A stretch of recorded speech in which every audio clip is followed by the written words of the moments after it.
संत महात्मा मालिक दे प्यारे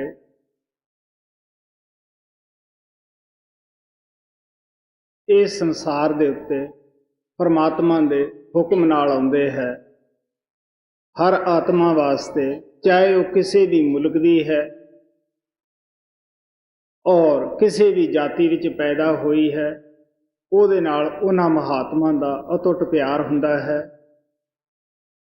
ਉਹ मालिक ਦੇ प्यारे ਸਾਨੂੰ ਦੱਸਦੇ ਹਨ कि परमात्मा सत है, सदा कायम है, दुनिया की हर चीज़ बदलनहार है, ये सदा रहन वाली नहीं। वो मालिक दे प्यारे ये भी दसदे हैं कि ए संसार विचों जांदे वक्त थोड़े नाल कुछ भी नहीं जाएगा, इथों तक शरीर भी नहीं जाएगा। और वो ये भी दसदे हैं कि थोड़ी अंत समय किसी ने मदद भी नहीं करनी, ना भाई ने, ना बंधु ने, ना किसी जात मजहब ने, ना किसी बादशाह की किसी आर्मी ने ही मदद करनी है। ये उन्हां दा जाती तजर्बा है। लेकिन वो दसदे है कि जिथे पुत्र कलतर ना बेली कोई, तिथे हर आप छड़ाएंदा। जिथे ये चीज़ां थोड़ी मदद नहीं करदियां, अगर थोड़ा सच्चा सुच्चा प्यार है, थोड़ा गुरु जिन्हां ने नाम दिता है वो जरूर हाजिर होएगा, वो जरूर थोड़ी रहनमाई करेगा, वो मार्गदर्शन करेगा। हालांकि संतां दा सानू सिक्ख्या देण वास्ते उन्हां दा कोई मफाद नहीं हुंदा, उहदे विच कोई उन्हां दा जाती फायदा रख के वो सानू सिक्ख्या नहीं दिंदेगे। जिस तरह कुदरत हवा, पानी, रोशनी मुफ्त दिंदी है, इस तरह अपनी नाम की दौलत मुफ्त बांटते हैं आके। कबीर साहब कहते हैं, नाम रतन धन कोठड़ी, खान खुली घट माहें, सेत मेत ही देत हूँ, गाहक कोई ना है। लेकिन ये चीज़ दे बहुत घट गाहक है, वजाए असी महात्मा दे फायदा उठाउण दे, जो कि इतना प्यार लैके आउंदे है, साडे उत्ते दया करन वास्ते आउंदे है। असी किहड़ी तकलीफ है जिहड़ी महात्मा नूं नहीं दित्ती। कबीर साहब की गठड़ी बन के हाथी अगे सिट दिता, गुरु नानक नूं कमला या कराइया कहा, समस्त तबरेज दी पत्थर मार मार के मौत कर दिती। इसे तरह समस्त तबरेज दी जिंदे जी खल ला दिती। और गुरु अर्जन देव जी और गुरु तेग बहादुर नूं तां गैर मनुखी तसीहे दे के कतल किया। गुरु गोबिंद सिंह दे मासूम बच्चे नीआं विच चिण दिते। होर भी बहुत सारे उन्हां नूं कष्ट दिते। अफसोस और दुख की गल है कि ये जितना कुछ होया अत्याचार, ये मजहब के नाम उत्ते, धर्म के नाम उत्ते अत्याचार होया। क्योंकि जो तुस्वी लोग हुंदे है, मजहब के ठेकेदार बनते हैं, उन्हां लोकां ने ही उस वक्त की हुकूमत नूं सिखा के ऐसे महापुरुषों नूं कष्ट दवाए गए। महाराज सावण सिंह ये कहते हुंदे सन कि संत तो बड़ी मदद और दया लैके आउंदे है, लेकिन असी ये उन्हां दे नाल करतूतां करते हैं, ये वर्ताव करते हैं।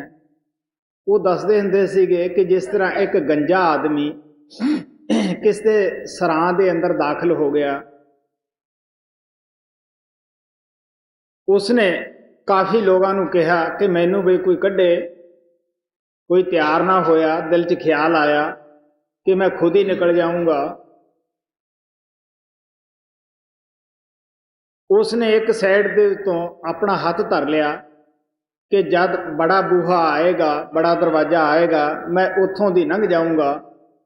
जब उस बड़े बूहे के उपर आवे, गंजे आदमी के सिर विच आम तौर के उत्ते खारस हुंदी है, उत्थे आके दीवार दे नालों हथ चुक ले और खारस करन लग जावे, बूहा लंघ जावे।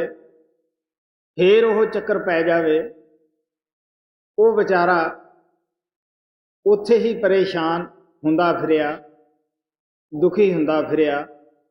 ਇਸੇ ਤਰ੍ਹਾਂ 84 ਲੱਖ ਜੇਲ੍ਹ ਖਾਨੇ ਵਿੱਚੋਂ ਨਿਕਲਣ ਵਾਸਤੇ ਇਨਸਾਨੀ ਜਾਮਾ ਹੀ ਇੱਕ ਦਰਵਾਜ਼ਾ ਹੈ।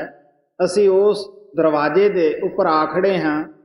ਇੱਥੇ ਆ ਕੇ ਜਿਸ ਤਰ੍ਹਾਂ ਗੰਜਾ ਆਦਮੀ ਹੱਥ ਦੀਵਾਰ ਤੋਂ ਚੁੱਕ ਲੈਂਦਾ ਸੀਗਾ, ਸਿਰ ਦੇ ਵਿੱਚ ਖਾਰਸ ਕਰਦਾ ਸੀਗਾ, ਇਹੀ ਹਾਲਤ ਸਾਡੀ ਹੈ। ਅਸੀਂ ਕੋਈ ਘੱਟ ਨਹੀਂ ਗਏ। ਸਾਡੇ ਵੀ ਜਦੋਂ ਇਨਸਾਨੀ ਜਾਮਾ ਆਉਂਦਾ ਹੈ, 84 ਚੋਂ ਨਿਕਲਣ ਦਾ ਦਰਵਾਜ਼ਾ ਨਜ਼ਦੀਕ ਆ ਜਾਂਦਾ ਹੈ, ਅਸੀਂ ਦਰਵਾਜ਼ੇ ਦੇ ਉੱਪਰ ਪਹੁੰਚ ਜਾਂਦੇ ਹਾਂ।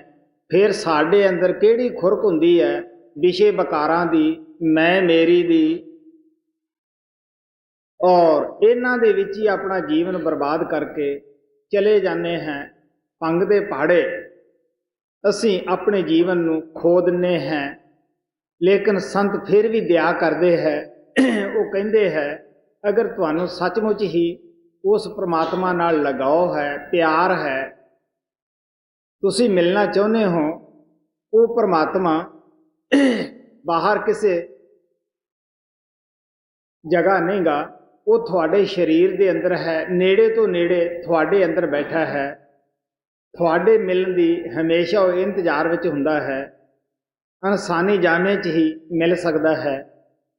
ਲੇਕਿਨ ਮੈਂ ਉੱਪਰ ਦੱਸ ਹੀ ਆਇਆ ਹੈ, ਅਸੀਂ ਵਜਾਏ ਜਾਣ ਦੇ ਨਾਲ, ਪਿਆਰ ਹੋਣ ਦੇ। ਫਿਰ ਉਹ ਮਾਲਕ ਦੇ ਪਿਆਰੇ ਇਹ ਵੀ ਕਹਿੰਦੇ ਹੈ ਕਿ ਬਈ ਤੁਸੀਂ ਇਕੱਲੇ ਨਾ ਜਾਓ। ਉਹ ਕਹਿੰਦੇ ਅਸੀਂ ਤੁਹਾਡੇ ਨਾਲ ਹੋ ਕੇ ਇਹ ਤੁਹਾਡਾ ਮਸਲਾ ਹੱਲ ਕਰਾਵਾਂਗੇ। ਤੁਸੀਂ ਘਰ-ਬਾਰ ਨਾ ਛੱਡੋ, ਪੁੱਤਰ ਧੀਆਂ ਨਾ ਛੱਡੋ, ਤੁਸੀਂ ਕੌਮ ਨਾ ਬਦਲੋ, ਕੋਈ ਜਿਸਮ ਦੇ ਉੱਤੇ ਖਾਸ ਕਿਸਮ ਦੇ ਕੱਪੜੇ ਪਾਉਣ ਦੀ ਵੀ ਲੋੜ ਨਹੀਂ। ਕਹਿੰਦੇ ਘਰ ਦੀਆਂ ਜ਼ਿੰਮੇਵਾਰੀਆਂ ਨਿਭਾਉਂਦੇ ਹੋਏ ਤੁਸੀਂ ਪਰਮਾਤਮਾ ਨੂੰ ਪਾ ਸਕਦੇ ਹੋ। ਜੋ ਪਹੇਲੀ ਤੁਹਾਡੇ ਜੀਵਨ ਦੀ ਹੈ, ਇਨਸਾਨੀ ਜਾਮੇ ਦੀ ਹੈ, ਉਸ ਨੂੰ ਤੁਸੀਂ ਇਸ ਇਨਸਾਨੀ ਜਾਮੇ 'ਚ ਹੀ ਹੱਲ ਕਰ ਸਕਦੇ ਹੋ। ਅਗਰ ਇਨਸਾਨੀ ਜਾਮਾ ਹੱਥ ਦੇ ਵਿੱਚੋਂ ਨਿਕਲ ਗਿਆ, ਫਿਰ ਇਹ ਵਕਤ ਪਤਾ ਨਹੀਂ ਹੱਥ ਆਏ ਜਾਂ ਨਾ ਆਏ, ਕਿਸੇ ਐਸੇ ਜਗ੍ਹਾ ਜਾ ਕੇ ਜਨਮ ਹੋ ਜਾਵੇ ਜਿੱਥੇ ਭੁੱਲੇ ਭਟਕੇ ਵੀ ਅਸੀਂ ਉਸ ਪਰਮਾਤਮਾ ਦੀ ਤਰਫ ਨਾ ਆ ਸਕੀਏ। ਸੋ ਇਸ ਵਾਸਤੇ ਸੰਤ ਮਹਾਤਮਾ ਮਾਲਕ ਦੇ ਪਿਆਰੇ ਹਮੇਸ਼ਾ ਹੀ ਸੰਸਾਰ ਵਿੱਚ ਆਉਂਦੇ ਹੈ। ਲੇਕਿਨ ਅਸੀਂ ਜੀਵ ਬਜਾਏ ਉਹਨਾਂ ਤੋਂ ਫਾਇਦਾ ਉਠਾਉਣ ਦੇ ਉਹਨਾਂ ਦੀ ਨਿੰਦਿਆ ਕਰਦੇ ਹਾਂ, ਉਹਨਾਂ ਉੱਪਰ ਚਿੱਕੜ ਸਿੱਟਦੇ ਹਾਂ, ਉਹਨਾਂ ਨੂੰ ਕਮਲੇ ਤੇ ਕਰਾਈਏ ਕਹਿ ਦਿੰਦੇ ਹਾਂ। ਤੁਸੀਂ ਦੇਖ ਲਓ ਸਾਡੀ ਉਹ ਹਾਲਤ ਹੈ ਜਿਸ ਤਰ੍ਹਾਂ ਕੋਈ ਇਨਸਾਨ ਗਰਮੀ 'ਚ ਬੈਠਾ ਸੀ, ਕਿਸੇ ਆਦਮੀ ਨੇ ਤਰਸ ਖਾ ਕੇ ਕਿਹਾ ਕਿ ਬਈ ਤੂੰ ਛਾਵੇਂ ਆ ਜਾ। ਉਹ ਕਹਿੰਦਾ ਕੀ ਮਜ਼ਦੂਰੀ ਦੇਵੇਂਗਾ। ਇਹੀ ਹਾਲਤ ਸਾਡੀ ਹੈ। ਮਹਾਤਮਾ ਕੱਢਣ ਵਾਸਤੇ ਆਉਂਦੇ ਹੈ, ਲੇਕਿਨ ਅਸੀਂ ਇੱਥੇ ਫਸੇ ਰਹਿਣਾ ਹੀ ਚਾਹੁੰਦੇ ਹਾਂ। ਆਪ ਗੌਰ ਨਾਲ ਸੁਣੋ, ਸਵਾਮੀ ਜੀ ਮਹਾਰਾਜ ਦਾ ਸ਼ਬਦ ਹੈ, ਆਪ ਦੇ ਅੱਗੇ ਰੱਖਿਆ ਜਾਂਦਾ ਹੈ। ਸਵਾਮੀ ਜੀ ਮਹਾਰਾਜ ਕਹਿੰਦੇ ਹੈ ਕਿ ਸਾਡੀ ਆਤਮਾ ਉਸ ਪਰਮਾਤਮਾ ਦੇ ਅੰਦਰ ਅਭੇਦ ਸੀ, ਸਮਾਈ ਹੋਈ ਸੀ। ਕਾਲ ਨੇ ਉਸ ਪਰਮਾਤਮਾ ਪ੍ਰਭੂ ਦੀ ਭਗਤੀ ਕੀਤੀ। ਮਹਾਰਾਜ ਸਾਵਣ ਸਿੰਘ ਕਹਿੰਦੇ ਹੁੰਦੇ ਸੀਗੇ ਕਿ 70 ਯੁੱਗ ਇੱਕ ਟੰਗ ਦੇ ਭਾਰ ਤੇ ਖੜ ਕੇ ਇੱਕ ਦਫਾ ਭਗਤੀ ਕੀਤੀ, 64 ਯੁੱਗ ਇੱਕ ਦਫਾ ਭਗਤੀ ਕੀਤੀ। ਇਹ ਵੀ ਗੁਰੂ ਨਾਨਕ ਦੇਵ ਜੀ ਮਹਾਰਾਜ ਕਹਿੰਦੇ ਹੈ, ਗੁਪਤੇ ਬੁੱਝੇ ਯੁੱਗ ਚਤਾਰੇ। ਇਹ ਵੀ ਅੰਦਾਜ਼ਾ ਹੀ ਹੈ, ਹੋ ਸਕਦਾ ਹੈ ਇਹ ਤੋਂ ਵੱਧ ਵੀ ਸਮਾਂ ਉਸਨੇ ਲਾਇਆ ਹੋਵੇ। ਸਤਿਪੁਰਸ਼ ਨੂੰ ਆਪ ਦੇ ਉੱਪਰ ਖੁਸ਼ ਕਰ ਲਿਆ। ਖੁਸ਼ੀ ਦੇ ਵਿੱਚ ਆ ਕੇ ਸਤਿਪੁਰਸ਼ ਕਹਿਣ ਲੱਗਿਆ, ਕੀ ਮੰਗਦਾ ਹੈ? ਉਹ ਕਹਿਣ ਲੱਗਿਆ, ਕੋਈ ਐਸਾ ਦੇਸ਼, ਐਸਾ ਖੰਡ ਦੇ ਜਿੱਥੇ ਕਿ ਮੇਰੀ ਠਕਰਾਈ ਹੋਵੇ, ਮੈਂ ਹੀ ਉੱਥੋਂ ਦਾ ਮਾਲਕ ਹੋਵਾਂ, ਸਰਦਾਰ ਹੋਵਾਂ, ਮੈਂ ਜੋ ਚਾਹਾਂ ਕਰ ਸਕਾਂ, ਮੈਥੋਂ ਕੋਈ ਹਿਸਾਬ ਕਿਤਾਬ ਨਾ ਪੁੱਛਣ ਵਾਲਾ ਹੋਵੇ। ਇਹ ਜਿਹੜੀ ਤੇਰੀ ਰਚਨਾ ਹੈ ਸਤਲੋਕ ਦੀ, ਸਵਾਮੀ ਜੀ ਮਹਾਰਾਜ ਕਹਿੰਦੇ ਇਹ ਰਚਨਾ ਮੋਏ ਲੱਗੇ ਨਾ ਪਿਆਰੀ, ਰਚਨਾ ਔਰ ਰਚੂ ਮੈਂ ਨਿਆਰੀ। ਮੈਨੂੰ ਇਹ ਰਚਨਾ ਅੱਛੀ ਨਹੀਂ ਲੱਗਦੀ, ਮੈਂ ਹੋਰ ਰਚਨਾ ਰਚੂੰਗਾ। ਮਾਲਕ ਨੇ ਰੂਹਾਂ ਬਹੁਤ ਸਾਰੀਆਂ ਦੇ ਦਿੱਤੀਆਂ, ਔਰ ਉਸ ਨੇ ਨਾਲ ਇਹ ਵੀ ਸ਼ਰਤ ਰੱਖ ਦਿੱਤੀ, ਜਦ ਜੀਵ ਦੁਖੀ ਹੋ ਕੇ ਰੋਏ ਕਿ ਤੁਸੀਂ ਤਾਂ ਕਹਿੰਦੇ ਹੋ ਇਹ ਮੈਂ ਸੇਵਾ ਦੇ ਵਸ ਇਹਨਾਂ ਨੂੰ ਸੌਂਪ ਚੁੱਕਿਆ ਹਾਂ, ਤੁਸੀਂ ਜਾਓ, ਇਹ ਤੁਹਾਨੂੰ ਹਰ ਕਿਸਮ ਦੇ ਸਹੂਲਤਾਂ ਦੇਵੇਗਾ, ਬਾਗ ਬਗੀਚੇ ਲਗਾਏਗਾ, ਉਹ ਕਹਿਣ ਲੱਗੇ ਜੇ ਅਗਰ ਇਹ ਸਾਨੂੰ ਕਸ਼ਟ ਦੇਵੇ, ਸਾਨੂੰ ਛਡਾਉਣ ਵਾਲਾ ਵੀ ਕੋਈ ਹੋਏਗਾ। ਉੱਥੇ ਮਾਲਕ ਨੇ ਇਕਰਾਰ ਕੀਤਾ ਕਿ ਜਿਹੜੀਆਂ ਆਤਮਾ ਮੇਰੇ ਮਿਲਣ ਨੂੰ ਤੜਫਣਗੀਆਂ, ਮੈਂ ਉਹਨਾਂ ਨੂੰ ਲੈਣ ਵਾਸਤੇ ਆਊਂਗਾ, ਕਿਉਂਕਿ ਕਾਲ ਹਰ ਆਤਮਾ ਨੂੰ ਇੱਕ ਦਫਾ 84 ਲੱਖ ਜੂਆ ਜੂਨ ਭੁਗਤਣ ਤੋਂ ਬਾਅਦ ਇਨਸਾਨੀ ਜਾਮਾ ਦੇਵੇਗਾ। ਮੈਂ ਵੀ ਇਨਸਾਨੀ ਜਾਮਾ ਪਾ ਕੇ ਆਊਂਗਾ।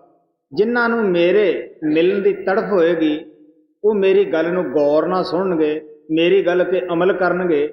ਬਾਕੀ ਜਿਹੜੇ ਕਾਲ ਦੇ ਬਹਿਕਾਵੇ ਅੰਦਰ ਆ ਗਏ ਹੈ, ਉਹ ਮੇਰੀ ਗੱਲ ਨੂੰ ਸੁਣ ਕੇ ਸੜ ਬਲ ਜਾਇਆ ਕਰਨਗੇ, ਮੇਰੀ ਗੱਲ ਨੂੰ ਸੁਣ ਕੇ ਉਹ ਖੁਸ਼ ਨਾ ਹੋਣਗੇ। ਉਹ ਕਾਲ ਨੇ ਉਹਨਾਂ ਦੀ ਬੁੱਧ ਗ੍ਰਸੀ ਹੋਏਗੀ। ਤੋ ਕਾਲ ਨੇ ਇਹ ਵਰ ਲਿਆ ਕਿ ਹੇ ਪਰਮਾਤਮਾ, ਮੈਨੂੰ ਤੂੰ ਦੀਪਤਾ ਦੇ ਦਿੱਤੇ ਹੈ, ਰੂਹਾਂ ਵੀ ਦੇ ਦਿੱਤੀਆਂ ਹਨ, ਲੇਕਿਨ ਜਦ ਤੂੰ ਇਨਸਾਨੀ ਜਾਮੇ ਵਿੱਚ ਆਵੇਂ, ਇੱਕ ਤਾਂ ਤੂੰ ਕਰਾਮਾਤ ਦਿਖਾ ਕੇ ਜੀਵਾਂ ਨੂੰ ਨਾ ਲਿਆਵੇਂ। ਮਹਾਰਾਜ ਸਾਵਣ ਸਿੰਘ ਕਹਿੰਦੇ ਹੁੰਦੇ ਸੀ, ਅਗਰ ਸੰਤ ਕਰਾਮਾਤ ਦਿਖਾਉਣ, ਅੱਜ ਨੂੰ ਇਹ ਸਾਰੀ ਹੀ ਸ੍ਰਿਸ਼ਟੀ ਜਿਹੜੀ ਸੀਗੀ, ਇੱਕ ਸੰਤ ਆਇਆ ਹੀ ਕਾਫੀ ਸੀ, ਸਭ ਨੂੰ ਲੈ ਜਾਂਦਾ। ਤੇ ਇੱਕ ਸੰਤ ਵਾਸਤੇ ਉਹ ਕਹਿੰਦੇ ਹੁੰਦੇ ਸੀਗੇ, ਕਿਸੇ ਦੀ ਲੱਤ ਠੀਕ ਕਰ ਦੇਣੀ, ਇੱਕ ਲੱਤ ਵਾਲੇ ਨੂੰ 2 ਲੱਤਾਂ 'ਤੇ ਖੜਾ ਕਰ ਦੇਣਾ ਕੋਈ ਮੁਸ਼ਕਿਲ ਨਹੀਂ, ਕੋੜੀ ਨੂੰ ਰਾਜੀ ਕਰ ਦੇਣਾ ਕੋਈ ਮੁਸ਼ਕਿਲ ਨਹੀਂ। ਇੱਕ ਇਲਾਕੇ ਦੇ ਵਿੱਚ ਐਸਾ ਤਜਰਬਾ ਵਿਖਾਇਆ ਹੋਵੇ, ਸਾਰਾ ਇਲਾਕਾ ਹੀ ਨਾਮ ਲੈਣ ਵਾਸਤੇ ਤਿਆਰ ਹੋ ਜਾਏਗਾ, ਲੇਕਿਨ ਨਹੀਂ, ਕਿਉਂਕਿ ਐਦ ਹੋਇਆ ਹੈ, ਸੰਤ ਆ ਕੇ ਉਸ ਐਦ ਦੇ ਵਿੱਚ ਪੱਕੇ ਹੈ। ਇੱਕ ਇਹ ਕਿ ਕਿਸੇ ਵੀ ਆਤਮਾ ਨੂੰ ਇਹ ਨਾ ਪਤਾ ਲੱਗੇ ਕਿ ਮੈਂ ਪਿਛਲੇ ਜਨਮ ਦੇ ਅੰਦਰ ਕੀ ਸੀ। ਇਹ ਦੁੱਖ ਹੈ ਤਾਂ ਮੈਨੂੰ ਕਿਸ ਕਰਮ ਕਰਕੇ ਮਿਲਦਾ ਹੈ, ਸੁੱਖ ਹੈ ਤਾਂ ਕਿਹੜੇ ਕਰਮ ਕਰਕੇ ਮੈਨੂੰ ਇਹ ਮਿਲਦਾ ਹੈ, ਹਰ ਇੱਕ 'ਤੇ ਪੜਦਾ ਪਿਆ ਰਵੇ। ਤੀਸਰਾ ਇਹ ਹੈ ਕਿ ਮੈਂ ਜਿਸ ਜਾਮੇ ਵਿੱਚ ਕਿਸੇ ਨੂੰ ਜਨਮ ਦੇਵਾਂ, ਉਹ ਉੱਥੇ ਖੁਸ਼ ਰਵੇ। ਹੁਣ ਤੁਸੀਂ ਦੇਖ ਲਓ ਕਿ ਸੂਰ ਦੀ ਜੂਨੀ ਸਭ ਨਾਲੋਂ ਔਖੀ ਜੂਨ ਹੈ, ਗੰਦ 'ਚ ਮੂੰਹ ਰੱਖਦਾ ਹੈ। ਉਸ ਨੂੰ ਵੀ ਅਗਰ ਕੋਈ ਮਾਰਦਾ ਹੈ, ਉਹ ਕਿੰਨਾ ਕੋਸ਼ਿਸ਼ ਕਰਦਾ ਜਾਨ ਬਚਾਉਣ ਦੀ, ਉਹ ਉਸੇ ਵਿੱਚ ਹੀ ਖੁਸ਼ ਹੈ।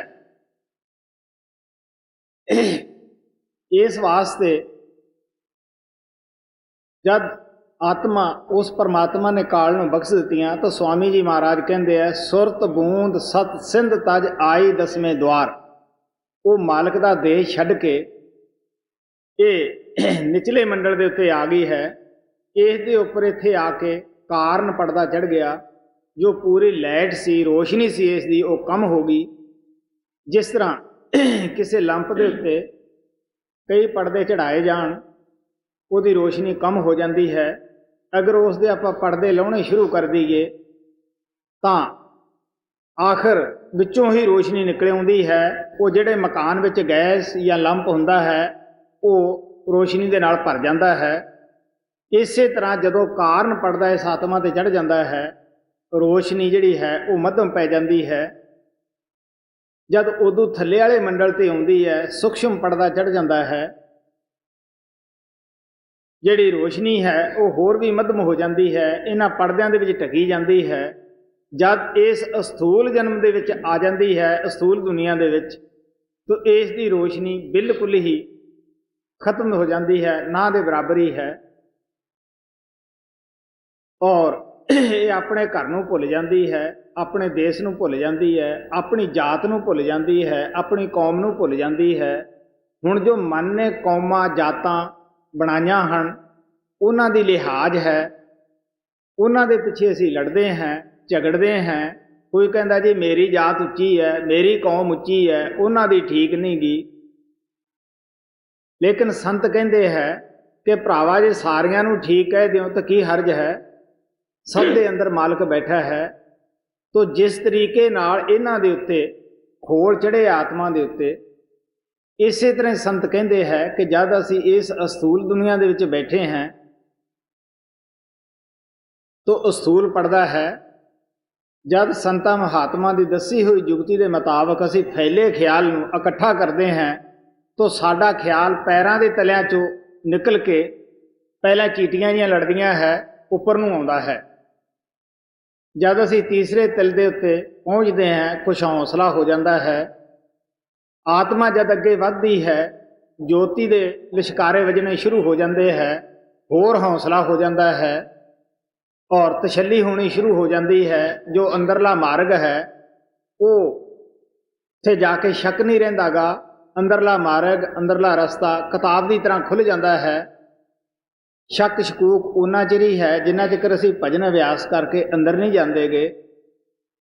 ਜਦੋਂ ਅਸੀਂ ਅੰਦਰ ਜਾਂਦੇ ਰਹਿੰਦੇ ਹਾਂ ਉੱਥੇ ਸ਼ੱਕ ਨੂੰ ਗੁੰਜਾਇਸ਼ ਨਹੀਂ। ਇਸੇ ਤਰ੍ਹਾਂ ਹੀ ਉਹ ਦੁਨੀਆ ਦਿਸਦੀ ਹੈ ਜਿਵੇਂ ਆਪਾਂ ਹੁਣ ਬੈਠੇ ਇੱਕ ਦੂਜੇ ਨੂੰ ਦੇਖ ਰਹੇ ਹਾਂ। ਇਸ ਵਾਸਤੇ ਸੰਤ ਸਾਨੂੰ ਬੜੇ ਪਿਆਰ ਨਾਲ ਦੱਸਦੇ ਹੈ ਕਿ ਤੁਸੀਂ ਅਸਥੂਲ ਪਰਦਾ ਜਦੋਂ ਲਾਹ ਲੈਂਦੇ ਹੋ, ਸੂਖਸ਼ਮ ਦੇ ਵਿੱਚ ਪਹਿਨ ਜਾਂਦੇ ਹੋ, ਸੂਖਸ਼ਮ ਨੂੰ ਲਾ ਕੇ ਕਾਰਨ ਵਿੱਚ ਪਹੁੰਚ ਜਾਂਦੇ ਹੋ। ਔਰ ਆਤਮਾ ਨਾ ਹਿੰਦੂ ਹੈ, ਨਾ ਮੁਸਲਮਾਨ ਹੈ, ਨਾ ਈਸਾਈ ਹੈ, ਨਾ ਸਿੱਖ ਹੈ, ਨਾ ਇਹ ਔਰਤ ਹੈ, ਨਾ ਇਹ ਮਰਦ ਹੈ। ਆਤਮਾ ਆਤਮਾ ਹੀ ਹੈ। ਆਤਮਾ ਉਸੇ ਗੁਣ ਤੱਤਵ ਦੀ ਬਣੀ ਹੈ ਜਿਸ ਦਾ ਪਰਮਾਤਮਾ ਬਣਿਆ ਹੈ। ਉਹ ਪਰਮਾਤਮਾ ਇੱਕ ਸਮੁੰਦਰ ਹੈ, ਸ਼ਬਦ ਉਸ ਦੀ ਲਹਿਰ ਹੈ, ਆਤਮਾ ਉਸ ਦੀ ਬੂੰਦ ਹੈ। ਹੁਣ ਅਸੀਂ ਸੋਚਣਾ ਹੈ ਕਿ ਬੂੰਦ ਵੀ ਪਾਣੀ ਹੈ, ਲਹਿਰ ਵੀ ਪਾਣੀ ਹੈ, ਸਮੁੰਦਰ ਵੀ ਪਾਣੀ ਹੈ, ਫਰਕ ਵਿਛੋੜੇ ਦਾ ਹੀ ਹੈ। ਜਦ ਉਹਨਾਂ ਦਾ ਮਿਲਾਪ ਹੋ ਜਾਂਦਾ ਹੈ ਉਹ ਸਾਰਾ ਹੀ ਸਮੁੰਦਰ ਕਹਾਉਂਦਾ, ਪਾਣੀ ਕਹਾਉਂਦਾ ਹੈ। ਇਹ ਆਤਮਾ ਉਤਨਾ ਚਿਰ ਹੀ ਕਹਾਉਂਦੀ ਹੈ ਜਿੰਨਾ ਚਿਰ ਇਹ ਪਰਮਾਤਮਾ ਤੋਂ ਵਿਛੜੀ ਹੋਈ ਹੈ। ਜਦ ਇਹ ਪਰਮਾਤਮਾ ਦੇ ਵਿੱਚ ਜਾ ਕੇ ਮਿਲ ਜਾਂਦੀ ਹੈ ਇਹ ਵੀ ਪਰਮਾਤਮਾ ਕਹਾਉਂਦੀ ਹੈ। ਸੋ ਇਸ ਵਾਸਤੇ ਆਪ ਸਵਾਮੀ ਜੀ ਮਹਾਰਾਜ ਦੱਸਦੇ ਹੈ ਸਾਡੀ ਆਤਮਾ ਉਸ ਪਰਮਾਤਮਾ ਤੋਂ ਵਿਛੜ ਕੇ ਇਸ ਦੁਨੀਆ ਦੇ ਵਿੱਚ ਆ ਗਈ ਹੈ ਜੀ। ਭੇਦ ਕਾਲ ਵਾ ਦਿਆਲ ਮਤ ਕਾ ਸ਼ਬਦ ਦੂਸਰਾ ਸਾਰ ਵਚਨ ਪੰਨਾ 188। ਸੁਰਤ ਬੂੰਦ ਸਤ ਸਿੰਧ ਤਜ ਆਈ ਦਸਵੇਂ द्वार वहाँ से उतरी पिंड में बसी आई नौ वार। ਕਿਸੇ ਮਹਾਤਮਾ ਨੇ ਸਾਡੀ ਦੇਹ ਨੂੰ 10 ਦਰਵਾਜ਼ਿਆਂ ਵਾਲਾ ਕਰਕੇ ਬਿਆਨ ਕੀਤਾ ਹੈ, ਕਿਸੇ ਨੇ 9 ਦਰਵਾਜ਼ਿਆਂ ਵਾਲਾ ਸਰੀਰ ਕਰਕੇ ਬਿਆਨ ਕੀਤਾ ਹੈ। ਜੋ 9 ਦਰਵਾਜ਼ੇ ਹਨ, 2 ਅੱਖਾਂ ਦੇ ਸੁਰਾਖ ਹਨ, 2 ਨੱਕ ਦੇ ਹੈ, 2 ਅੱਖਾਂ ਦੇ ਹਨ, ਮੂੰਹ ਹੈ, ਹੇਠ 2 ਇੰਦਰੀਆਂ ਦੇ ਸੁਰਾਖ ਹਨ। ਇਹ ਸੰਸਾਰ ਦੀ ਤਰਫ ਸਾਰੇ ਦਰਵਾਜ਼ੇ ਖੁੱਲ੍ਹਦੇ ਹਨ। ਜਿਹੜਾ 10ਵਾਂ ਹੈ ਉਹ ਅੰਦਰ ਦੀ ਤਰਫ ਪਰਮਾਤਮਾ ਦੇ ਦੇਸ਼ ਦੀ ਤਰਫ ਖੁੱਲ੍ਹਦਾ ਹੈ। ਗੁਰੂ ਨਾਨਕ ਦੇਵ ਜੀ ਮਹਾਰਾਜ ਕਹਿੰਦੇ ਹੈ 9 ਦਰਵਾਜ਼ੇ ਕਾਇਆ ਕੋਟ ਗੜ੍ਹ। ਇਹ ਸਰੀਰ ਦੇ 9 ਦਰਵਾਜ਼ੇ ਹੈ। ਇਹ ਕਿਲਾ ਕੋਟ ਬੜਾ ਖੂਬਸੂਰਤ ਹੈ। 10ਵਾਂ ਗੁਪਤ ਰਖੀਜਾ ਹੈ। ਉਹ 10ਵਾਂ ਜੋ ਦੀਵਾਰ ਹੈ, ਦਰਵਾਜ਼ਾ ਹੈ, ਉਹ ਗੁਪਤ ਹੈ। ਉਹ ਪਰਮਾਤਮਾ ਉਸ ਗੁਪਤ ਦਰਵਾਜ਼ੇ ਦੇ ਪਿੱਛੇ ਬੈਠਾ ਹੈ। ਬੱਜਰ ਕਵਾੜ ਲਾ ਕੇ ਉਹ ਬੈਠ ਗਿਆ ਹੈ। ਆਪ ਹੀ ਉਸ ਦਰਵਾਜ਼ੇ ਨੂੰ ਖੋਲ੍ਹਣ ਵਾਸਤੇ ਆਉਂਦਾ ਹੈ। ਆਪ ਕਹਿਣ ਲੱਗੇ ਬੱਜਰ ਕਵਾੜ ਨਾ ਖੁੱਲੀ ਗੁਰ ਸ਼ਬਦ ਖੁੱਲੀ ਜਾਏ।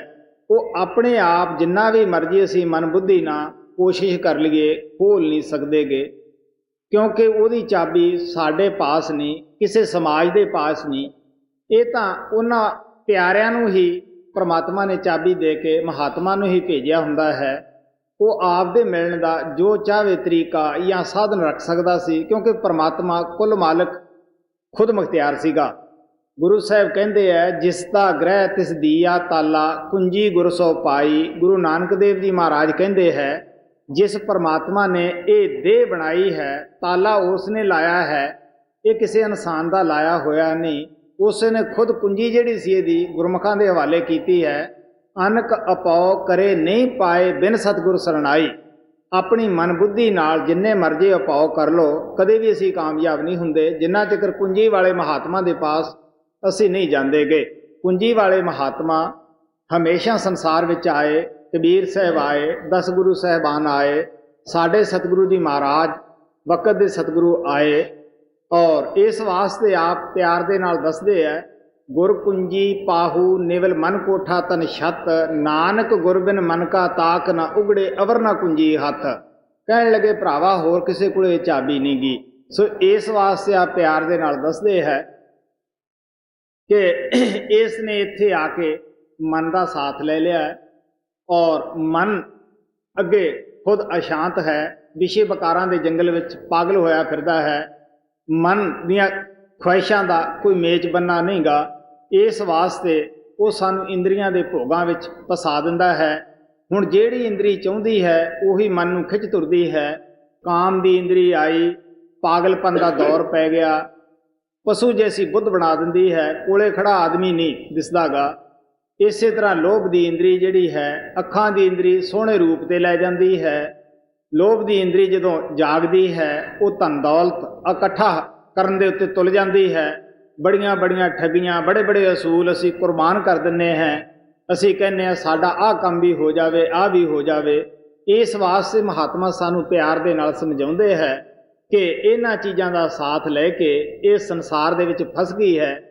ਹੁਣ ਮਹਾਤਮਾ ਦੱਸਦੇ ਹੈ ਕਿ ਆਤਮਾ ਤਾਂ ਸਾਡੀ ਪਿਓਰ ਔਰ ਪਵਿੱਤਰ ਸੀ, ਲੇਕਿਨ ਮਨ ਇੰਦਰੀਆਂ ਦਾ ਸਾਥ ਲੈ ਕੇ ਇਹ ਅਤੀ ਮੈਲੀ ਹੋ ਚੁੱਕੀ ਹੈ। ਬੜੇ ਪਾਪਾਂ ਦੇ ਭਾਰੇ ਇਸਨੇ ਸਿਰ ਦੇ ਉੱਤੇ ਲੱਦ ਲਏ ਹੈ। ਜਦ ਹੀ ਇਹ ਪਰਮਾਤਮਾ ਤੋਂ ਵਿਛੜੀ ਹੈ। ਅਗਰ ਅੱਜ ਤੱਕ ਇਹ ਕਦੇ ਵੀ ਸੰਤ ਸਤਿਗੁਰਾਂ ਨੂੰ ਮਿਲੀ ਹੁੰਦੀ, ਇਹ ਦੁਖੀ ਦੁਨੀਆ ਦੇ ਵਿੱਚ ਕਦੇ ਵੀ ਹਾਜ਼ਰ ਨਾ ਹੁੰਦੀ।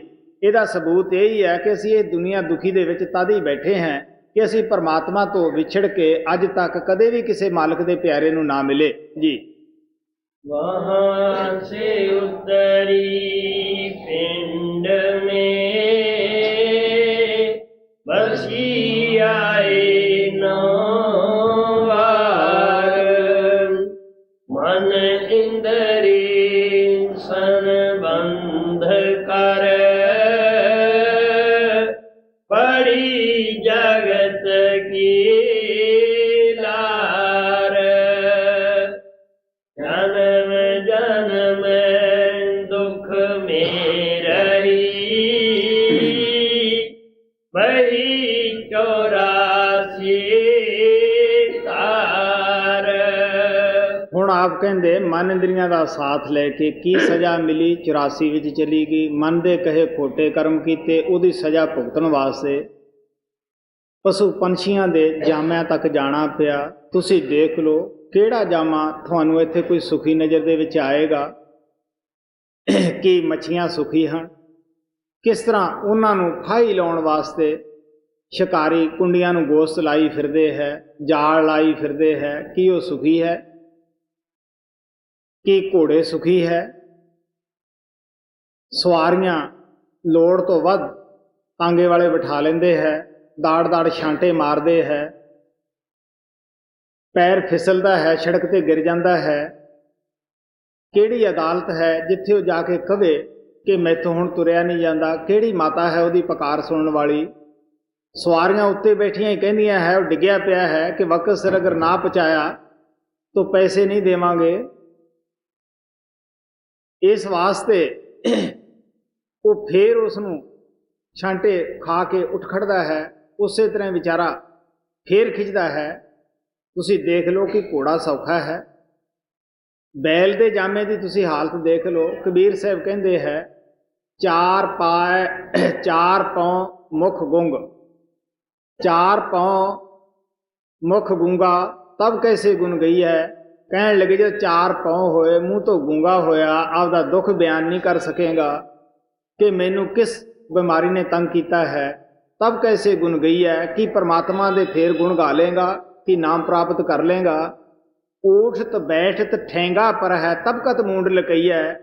ਉੱਠਦੇ ਦੇ ਟੰਬੇ, ਬਹਿੰਦੇ ਦੇ, ਚੱਲਦੇ ਦੇ, ਤਬ ਕਤ ਮੂੰਡ ਲਕਈਐ। ਕਿੱਥੇ ਲੁਕੇਗਾ ਬਈ? ਪਾਟੇ ਨਾਕਨ ਟੂਟੇ ਕਾਂਦਨ ਕੋਦੋ ਕੋ ਪੁਸਖਈਐ। ਸਾਰਾ ਦਿਨ ਡੋਲਤ ਬਨ ਮਈਐ ਅਜੂ ਨਾ ਪੇਟ ਅਗਈਐ। ਜਨ ਭਗਤਨ ਕਾ ਕਹਿਆ ਨਾ ਮਾਨਿਓ ਕੀਆ ਆਪਣਾ ਪਈਐ। ਕਹਿਣ ਲੱਗੇ ਮਾਲਕ ਦੇ ਪਿਆਰਿਆਂ ਦਾ ਕਹਿਣਾ ਨਾ ਮੰਨਿਆ। ਹੁਣ ਭਾਈ ਆਪਦਾ ਕੀਤਾ ਪਾ। ਮੈਂ ਅੱਖਾਂ ਨਾਲ ਦੇਖਿਆ ਹੈ ਕਿ ਜ਼ਿਮੀਂਦਾਰ ਲੋਕ ਅੱਛਾ ਖਾਣਾ ਆਪ ਖਾਂਦੇ ਹੈ, ਬੌਲਦ ਨੂੰ ਪੱਤ ਪਰਾਲ ਮਿਲਦਾ ਹੈ, ਖਲਾਂ ਅੱਗੇ ਜੋੜਦੇ ਹੈ, ਉਹ ਥੱਕ ਕੇ ਬੈਠ ਜਾਂਦੇ ਹੈ, ਉਹ ਡੰਡੇ ਦੇ ਅੱਗੇ ਆਰ ਲਾਈ ਹੁੰਦੀ ਹੈ, ਉਹ ਘੁਮਾਉਂਦੇ ਹੈ। ਉਹ ਲਾਚਾਰ ਹੋਇਆ, ਥੱਕਿਆ ਹੋਇਆ, ਉਹ ਆਰ ਨੂੰ ਵੀ ਸਹਿ ਲੈਂਦਾ ਹੈ, ਫੇਰ ਡਿੱਗ ਪੈਂਦਾ ਹੈ। ਜੱਟ ਉਹਦਾ ਰੱਸੀ ਨਾਲ ਮੂੰਹ ਬੰਦ ਕਰ ਦਿੰਦੇ ਹੈ। ਜਦ ਉਹਦਾ ਮੂੰਹ ਬੰਦ ਹੁੰਦਾ ਹੈ, ਸਾਹ ਘੁੱਟਦਾ ਹੈ, ਉਦੋਂ ਦੁਖੀ ਹੋਇਆ ਉੱਠਦਾ ਹੈ। ਤੁਸੀਂ ਦੇਖ ਲਓ ਇਹ ਕਿਉਂ ਕਸ਼ਟ ਉਠਾਏ ਬਈ। ਇਨਸਾਨੀ ਜਾਮੇ ਨੂੰ ਫਜ਼ੂਲ ਗਵਾ ਦਿੱਤਾ। ਇਹ ਤਾਂ ਹੈ ਥੱਲੇ ਵਾਲੀਆਂ ਜੂਨਾਂ ਦੀ ਹਾਲਤ। ਬੱਕਰੇ ਕੰਨੀ ਦੇਖ ਲਓ, ਬੱਕਰੀਆਂ ਦੀ ਕੀ ਹਾਲਤ ਹੈ, ਭੇਡਾਂ ਦੀ ਕੀ ਹਾਲਤ ਹੈ, ਗਊਆਂ ਦੀ ਕੀ ਹਾਲਤ ਹੈ। ਨਿਗਾਹ ਮਾਰ ਕੇ ਦੇਖ ਲਓ, ਕੁਕੜੀਆਂ ਦੀ ਕੀ ਹਾਲਤ ਹੈ। ਉਹ ਕਾਂ ਕਾਂ ਕਰਦੀਆਂ ਹਨ, ਉਹਨਾਂ ਦੇ ਗਲੇ ਕੱਟ ਦਿੰਦੇ ਹੈ। ਕਦੇ ਸੋਚਿਆ ਕਿ ਇਹਨਾਂ ਨੂੰ ਵੀ ਪੀੜ ਹੁੰਦੀ ਹੋਏਗੀ? ਬੱਕਰੀ ਵਿਚਾਰੀ ਦੇਖਦੀ ਰਹਿ ਜਾਂਦੀ ਹੈ, ਅਸੀਂ ਉਹਦੇ ਬੱਚੇ ਨੂੰ ਫੜ ਕੇ ਕਤਲ ਕਰ ਦਿੰਦੇ ਹਾਂ। ਕਦੇ ਸੋਚਿਆ ਹੈ ਕਿ ਸਾਡੇ ਸਾਹਮਣੇ ਅਗਰ ਸਾਡੇ ਕੋਈ ਬੱਚੇ ਨੂੰ ਕਤਲ ਕਰੇ, ਕੀ ਅਸੀਂ ਦੁੱਖ ਮਹਿਸੂਸ ਕਰਾਂਗੇ ਜਾਂ ਸੁੱਖ ਮਹਿਸੂਸ ਕਰਾਂਗੇ? ਤੁਸੀਂ ਪਸ਼ੂਆਂ ਕੰਨੇ ਗੌਰ ਨਾਲ ਦੇਖ ਲਓ, ਜਦ ਐਸਾ ਉਹਨਾਂ ਦੇ ਨਾਲ ਚਾਂਸ ਹੁੰਦਾ ਹੈ, ਉਹਨਾਂ ਦੀਆਂ ਅੱਖਾਂ 'ਚੋਂ ਪਾਣੀ ਗਿਰਦਾ ਹੈ। ਉਹ ਆਪਣੀ ਬੋਲੀ 'ਚ ਬੋਲ ਕੇ ਸੁਣਾਉਂਦੇ ਆ, ਪਿਆਂ ਪਿਆਂ ਕਰਦੇ ਹੈ, ਲੇਕਿਨ ਉਧਰ ਕੌਣ ਸੁਣਦਾ ਬਈ?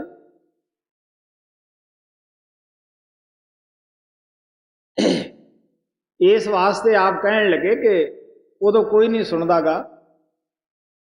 ਅਸੀਂ ਸੋਚਦੇ ਹਾਂ ਕਿ ਸ਼ਾਇਦ ਆਹ ਜੱਗ ਮਿੱਠਾ ਅਗਲਾ ਕਨ ਡਿੱਠਾ,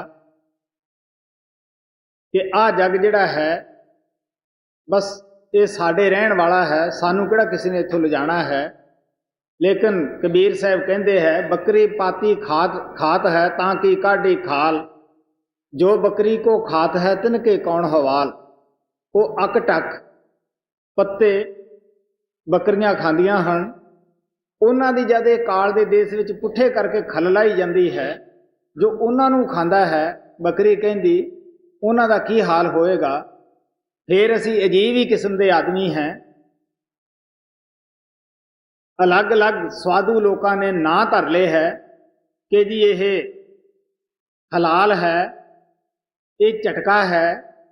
ਪਲਟੂ ਸਾਹਿਬ ਕਹਿੰਦੇ ਹੈ, ਮੁਸਲਮਾਨ ਕਰੇ ਜਿਵਾ ਹਿੰਦੂ ਮਾਰੇ ਝਟਕਾ, ਖਾਏ ਦੋ ਮਰਦਾਰ ਫਿਰਤ ਹੈ ਦੋ ਭਟਕਾ। ਵੇ पूर्व वे पश्चिम ताकते, अरे हारे पलटू मस्जिद देवल जाए दोनों सिर मारते। खा खू के मूर्तियां ਦੇ ਅੱਗੇ ਬੇਨਤੀਆਂ ਕਰਦੇ ਹੈ, ਉਹ ਨਮਾਜ਼ਾਂ ਪੜ੍ਹ ਲੈਂਦੇ ਹੈ। ਤੁਸੀਂ ਦੇਖ ਲਓ, ਕਿਸੇ ਨੂੰ ਕਤਲ ਕਰਕੇ ਕੋਈ ਆਦਮੀ ਇਹ ਕਹੇ ਮੈਂ ਹੁਣ ਨਮਾਜ਼ ਪੜ੍ਹਦਾ ਹਾਂ, ਮੈਂ ਮੂਰਤੀ ਅੱਗੇ ਬੇਨਤੀ ਕਰ ਲੈਣਾ ਹੈ, ਕੋਈ ਦੁਨੀਆ ਦਾ ਜੱਜ ਨਹੀਂ ਛੱਡੇਗਾ ਉਹਨੂੰ।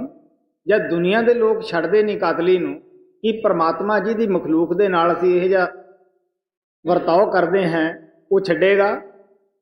ਉਹ ਨਹੀਂ ਛੱਡੇਗਾ। ਇਸ ਵਾਸਤੇ ਮਹਾਤਮਾ ਸਾਨੂੰ ਦੱਸਦੇ ਹੈ ਕਿ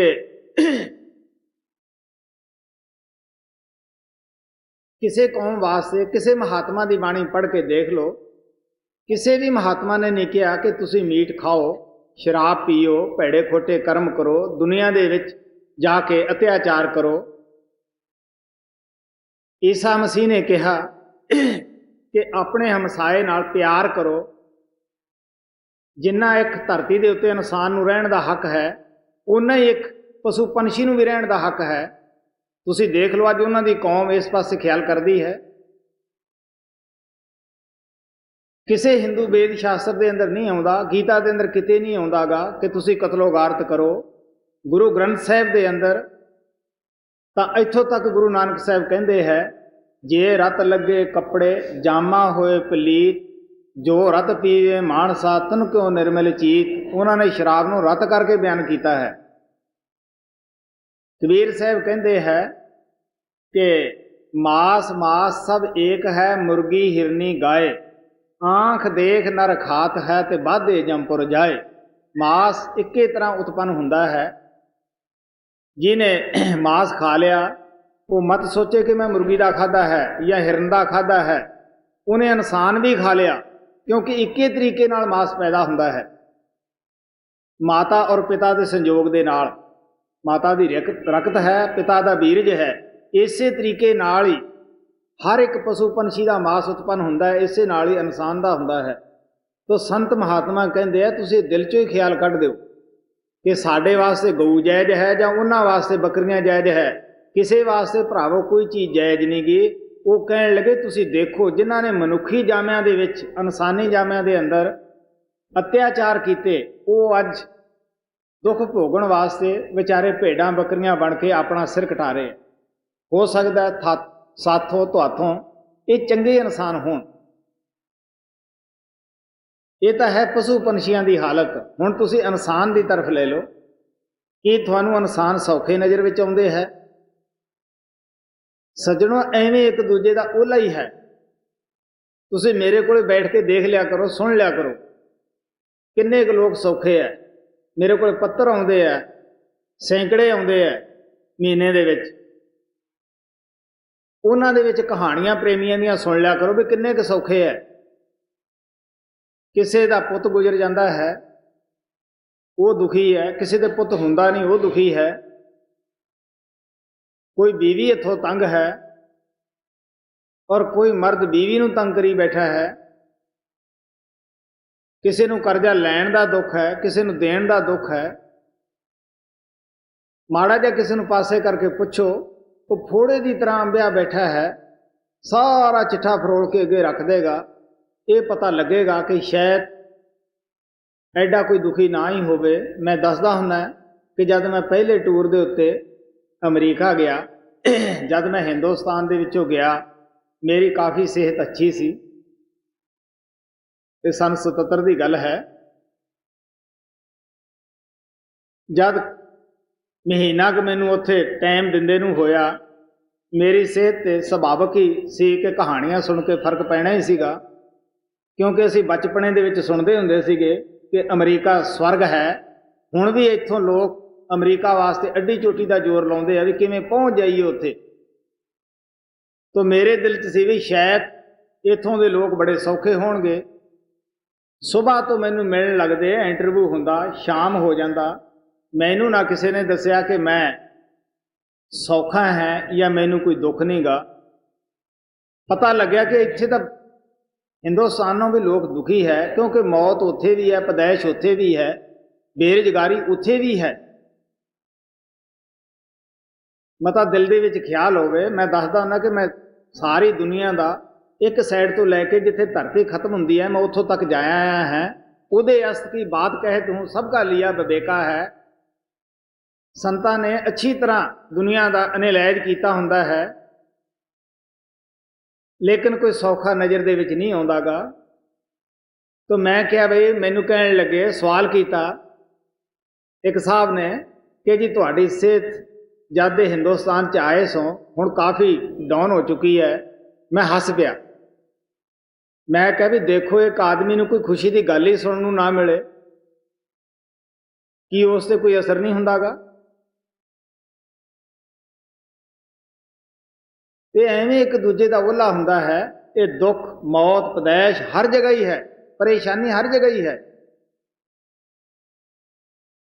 ਸੋ ਇਸ ਵਾਸਤੇ ਮਹਾਤਮਾ ਸਾਨੂੰ ਦੱਸਦੇ ਹੈ ਕਿ ਸੁੱਧ ਭੁੱਲੀ ਕਰ ਆਦ ਦੀ ਜਨਮ ਜਨਮ ਦੁੱਖ ਮੇਰੇ।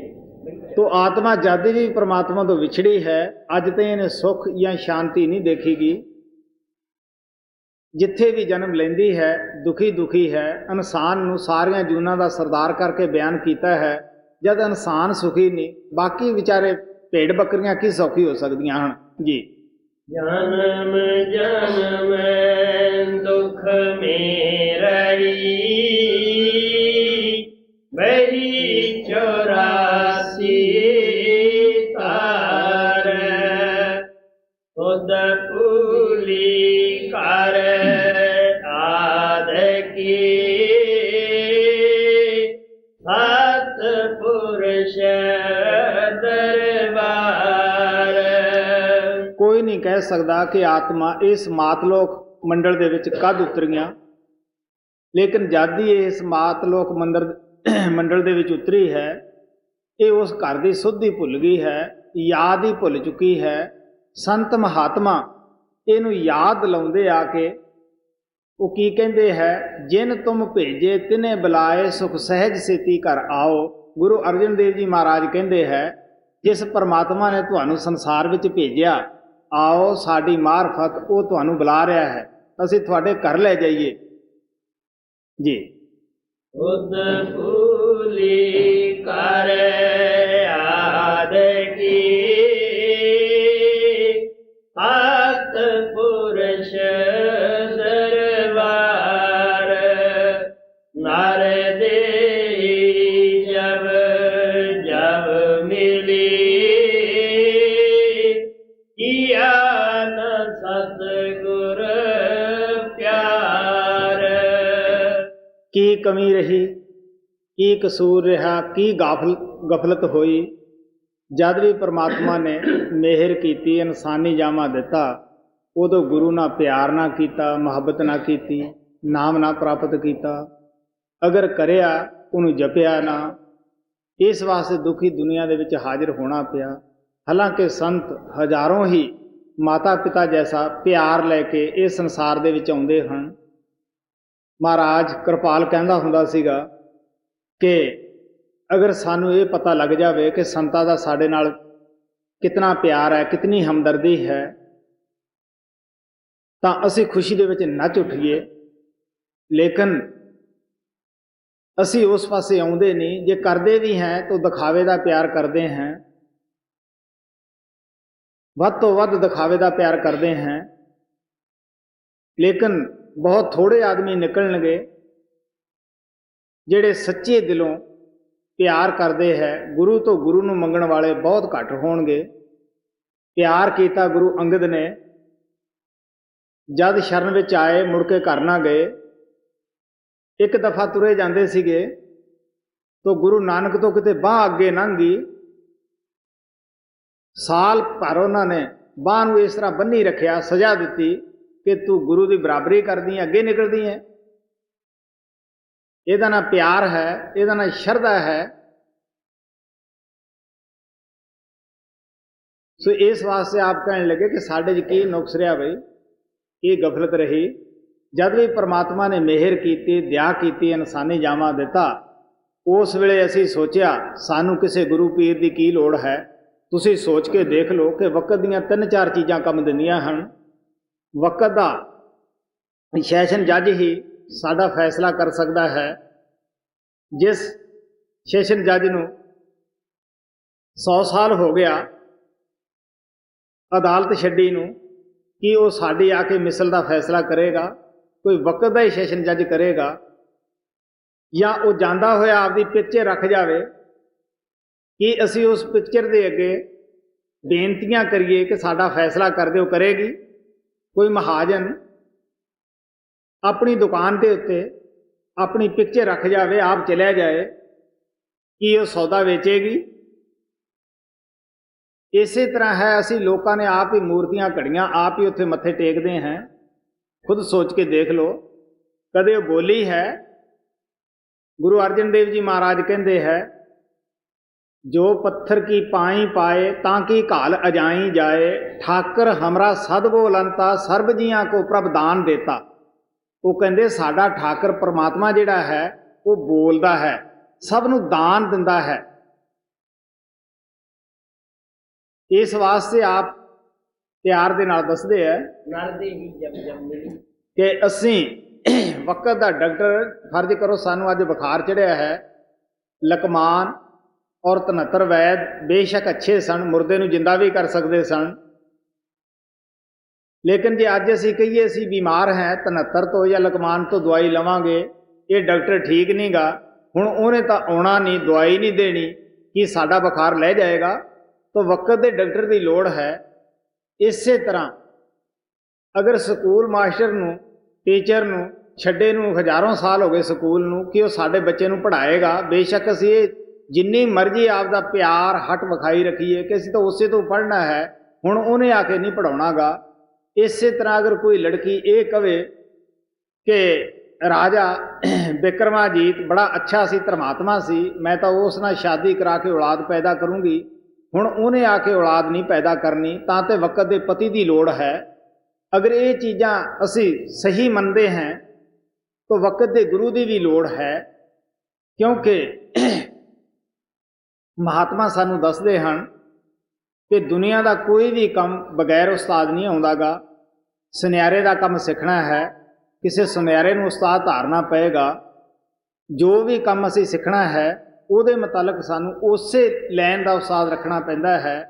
ਅਗਰ ਕਿਤਾਬਾਂ ਪੜ੍ਹ ਕੇ ਕੋਈ ਆਦਮੀ BA MA ਹੁੰਦਾ ਤਾਂ ਗੌਰਮੈਂਟ ਨੂੰ ਇੰਨੇ ਅਧਿਆਪਕ ਰੱਖਣ ਦੀ ਕੀ ਲੋੜ ਹੈ, ਇੰਨੇ ਸਕੂਲਾਂ ਕਾਲਜਾਂ ਦੇ ਉੱਤੇ ਪੈਸੇ ਰੱਖਣ ਦੀ ਕੀ ਲੋੜ ਹੈ। ਹਰ ਵਿਅਕਤੀ ਬੜੀ ਤੋਂ ਬੜੀ ਉੱਚੀ ਤੋਂ ਉੱਚੀ ਡਿਗਰੀ ਪ੍ਰਾਪਤ ਕਰ ਲੈਂਦਾ, ਕੀ ਲੋੜ ਸੀ ਮਿਹਨਤਾਂ ਕਰਨ ਦੀ। ਸੋ ਮਹਾਤਮਾ ਪਿਆਰ ਨਾਲ ਕਹਿੰਦੇ ਹੈ ਕਿ ਇਹ ਸਾਡੇ ਖਿਆਲ ਗਲਤ ਹੈ। ਜਦ ਦੁਨੀਆ ਦਾ ਕੰਮ ਬਗੈਰ ਉਸਤਾਦ ਨਹੀਂ ਆਉਂਦਾਗਾ, ਕਿ ਰੂਹਾਨੀਅਤ ਜਿਹਦੇ ਬਾਰੇ ਸਾਨੂੰ ਕੋਈ ਜਾਣਕਾਰੀ ਨਹੀਂ, ਉਹਦਾ ਮਸਲਾ ਅਸੀਂ ਕਿਸ ਤਰ੍ਹਾਂ ਹੱਲ ਕਰ ਸਕਦੇ ਹਾਂ। ਸਰੀਰ ਦੇ ਅੰਦਰ ਅਸੀਂ ਬੁਰਕੀ ਪਾਉਂਦੇ ਹਾਂ ਮੂੰਹ ਦੇ ਵਿੱਚ, ਇਹ ਨਹੀਂ ਪਤਾ ਕਿ ਕਿਸ ਹਿੱਸੇ ਵਿੱਚ ਗਈ ਹੈ। ਕੀ ਇਹ ਸਾਨੂੰ ਸਰੀਰ ਦਾ ਗਿਆਨ ਹੋ ਸਕਦਾ ਹੈ?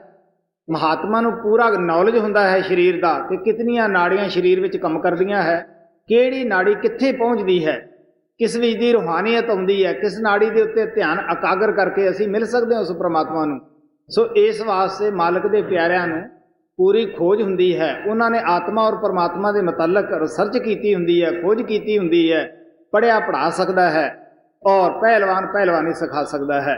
ਸੋ ਇਸ ਵਾਸਤੇ ਮਹਾਤਮਾ ਸਾਨੂੰ ਪਿਆਰ ਦੇ ਨਾਲ ਦੱਸਦੇ ਹੈ ਕਿ ਜਦ ਵੀ ਸਾਨੂੰ ਪਰਮਾਤਮਾ ਨੇ ਦਇਆ ਕਰਕੇ ਇਨਸਾਨੀ ਜਾਮਾ ਦਿੱਤਾ, ਉਦੋਂ ਅਸੀਂ ਇਸ ਨੂੰ ਪੰਗ ਦੇ ਪਹਾੜੇ ਕੌਡੀਆਂ ਦੇ ਪਿੱਛੇ ਖੋ ਕੇ ਚਲੇ ਗਏ। ਗੁਰੂ ਅਮਰਦੇਵ ਜੀ ਮਹਾਰਾਜ ਕਹਿੰਦੇ ਹੈ, ਅਨੇਕ ਜੂਨੀ ਭਰਮ ਆਵੇ ਬਿਨ ਸਤਿਗੁਰ ਮੁਕਤ ਨਾ ਪਾਏ, ਫੇਰ ਮੁਕਤ ਪਾਏ ਲੱਗ ਚਰਨੀ ਸਤਿਗੁਰ ਸ਼ਬਦ ਸੁਣਾਏ। ਜੀ ਨਰ ਦੇਹੀ ਜਬ ਜਬ ਮਿਲੀ, ਕੀਆ ਨ ਸਤਿਗੁਰ ਪਿਆਰ, ਸੰਸੇ ਸੋਗਨ ਪਰਮਤ ਰਹੀ, ਕਿਉ ਕਰ ਉਤਰੇ ਪਾਰ। ਹੁਣ ਕਹਿੰਦੇ ਇਨਸਾਨੀ ਜਾਮੇ 'ਚ ਕੀ ਹੁੰਦਾ ਹੈ? ਭਵਿੱਖ ਦਾ ਸੰਸਾ ਲੱਗਿਆ ਪਿਆ ਹੈ।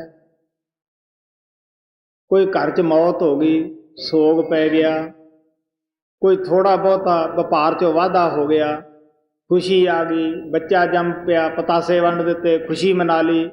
ਇਹਨਾਂ ਕੰਮਾਂ ਦੇ ਵਿੱਚ ਹੀ ਅਸੀਂ ਨਾ ਸਦਾ ਖੁਸ਼ੀ ਹੈ ਨਾ ਸਦਾ ਗਮੀ ਹੈ, ਇਨਸਾਨੀ ਜਾਮਾ ਖੋ ਕੇ ਚਲੇ ਜਾਂਦੇ हैं। ਸੰਸੇ ਸੋਗਨ ਪਰਮਤ ਰਹੀ, ਕਿਉ ਕਰ ਉਤਰੇ ਪਾਰ, ਸਤਿਗੁਰ ਸੰਤ ਦਇਆ ਕਰੀ, ਆਏ ਤਾਰੇ ਅਵਤਾਰ। ਸਾਨੂੰ ਪਤਾ ਹੀ ਹੈ ਕਿ ਜਦ ਕਿਸੇ ਦਾ ਬੱਚਾ ਬੁਰੀ ਸੋਬਤ ਵਿੱਚ ਪੈ ਕੇ ਬੁਰੇ ਕਰਮ ਕਰ ਬੈਠਦਾ ਹੈ, ਪੁਲਿਸ ਵਾਲੇ ਪਕੜ ਲੈਂਦੇ ਹੈ, ਜੇਲ੍ਹ ਵਿੱਚ ਪਾ ਦਿੰਦੇ ਹੈ। ਉਸ ਨੂੰ ਛਡਾਉਣ ਵਾਸਤੇ ਫਿਰ ਉਸੇ ਦਾ ਹੀ ਪਿਤਾ ਆ ਕੇ ਵਕੀਲ ਕਰਦਾ ਹੈ, ਅਦਾਲਤ ਦੇ ਅੰਦਰ ਜਾ ਕੇ ਮੁਕੱਦਮਾ ਲੜਦਾ ਹੈ। ਬੇਸ਼ੱਕ ਉਹ ਪਿਤਾ ਆਪਣੇ ਬੱਚੇ ਦੀਆਂ ਹਰਕਤਾਂ ਦੇ ਉੱਤੇ ਨਾ ਵੀ ਖੁਸ਼ ਹੋਵੇ, ਤਦ ਵੀ ਉਹਦੀ ਖਾਤਰ ਉਹ ਉਪਾਅ ਕਰਦਾ ਹੈ, ਕਿਉਂਕਿ ਉਹਦੀ ਮਮਤਾ ਉਹਦੇ ਨਾਲ ਹੈ। ਇਸੇ ਤਰ੍ਹਾਂ ਸਾਡੀ ਜਿਹੜੀ ਆਤਮਾ ਹੈ, ਇਹ ਉਸ ਪਰਮਾਤਮਾ ਦੀ ਬੱਚੀ ਹੈ, ਉਹਦੀ ਅੰਸ਼ ਹੈ। ਜਦ ਇਹ ਦੁਖੀ ਹੁੰਦੀ ਹੈ, ਇਹ ਸੰਸਾਰ ਦੇ ਵਿੱਚੋਂ ਆ ਕੇ ਪੁਕਾਰ ਕਰਦੀ ਹੈ, ਯਾਦ ਕਰਦੀ ਹੈ, ਉਹ ਇਨਸਾਨੀ ਜਾਮੇ 'ਚ ਆ ਜਾਂਦਾ ਹੈ। ਕਿਉਂਕਿ ਅਸੀਂ ਇਨਸਾਨ ਹਾਂ, ਉਹ ਆਪਣੀ ਕਲਾ ਮਹਾਤਮਾ ਵਿੱਚ ਰੱਖਦਾ ਹੈ।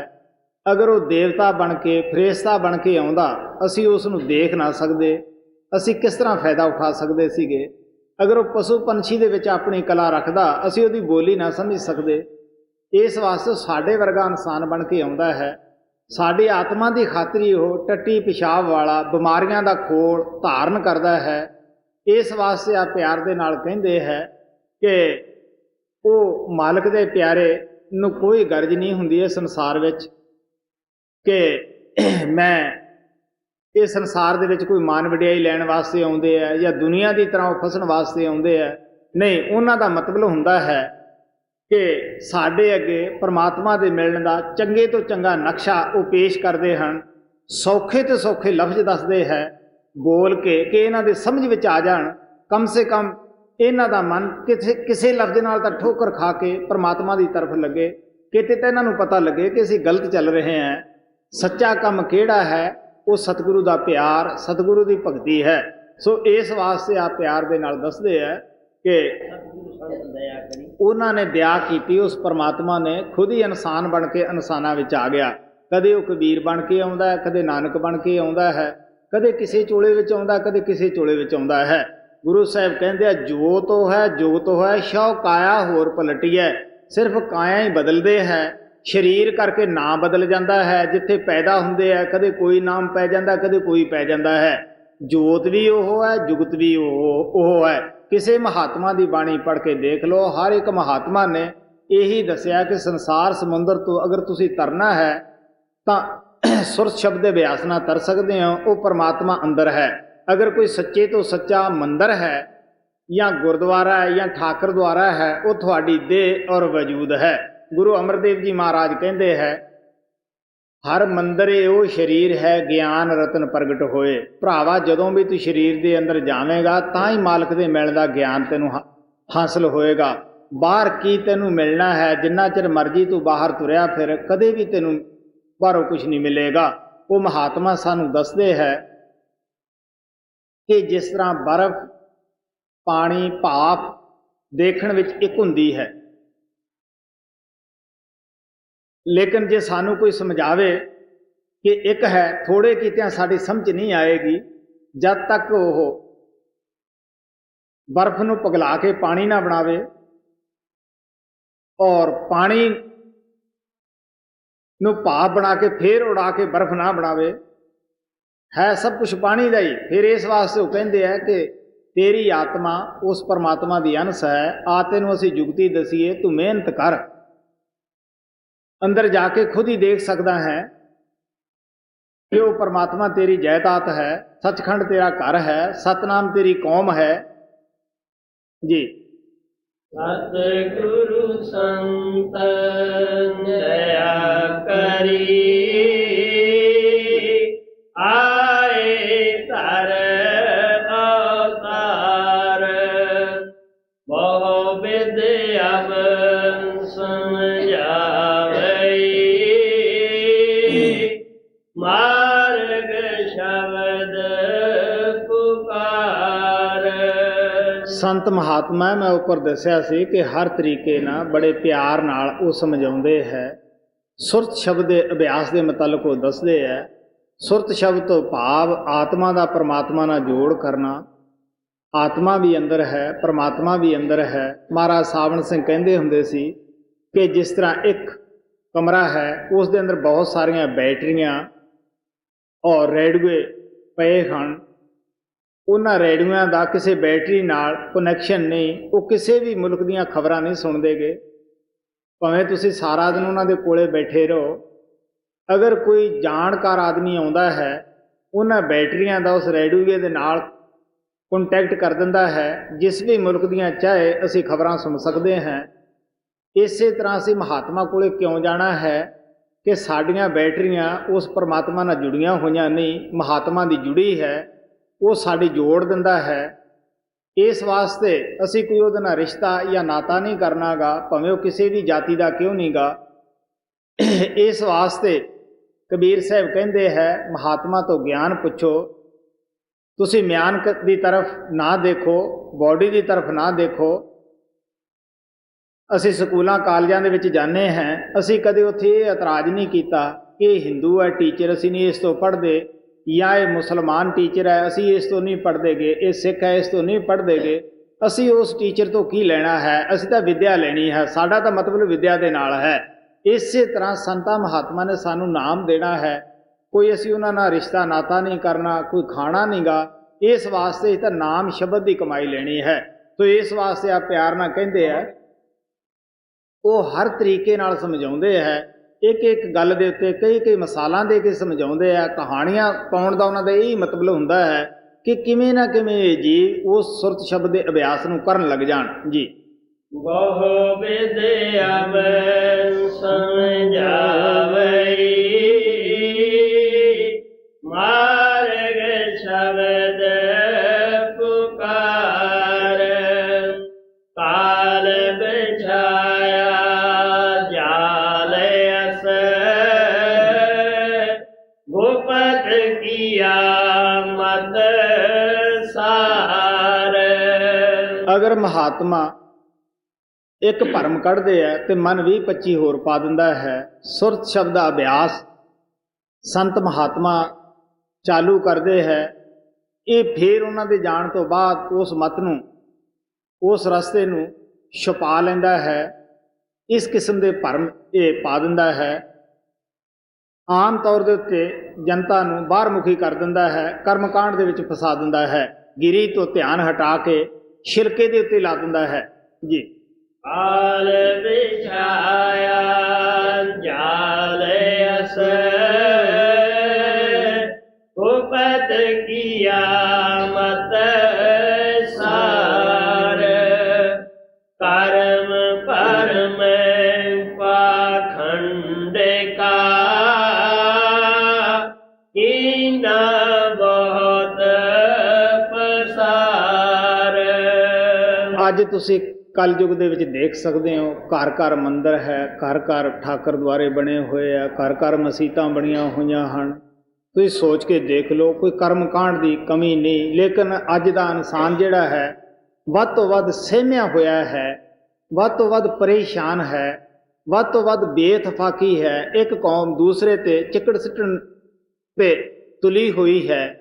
ਤੋ ਕਹਿਣ ਦਾ ਭਾਵ ਇਤਨਾ ਹੀ ਹੈ ਕਿ ਕਾਲ ਉੱਥੇ ਜੋ ਸੰਤਾਂ ਦੀ ਤਾਲੀਮ ਹੈ ਉਹਨੂੰ ਛੁਪਾ ਲੈਂਦਾ ਹੈ, ਉਹ ਸਮਝਣ ਹੀ ਨਹੀਂ ਦਿੰਦਾਗਾ।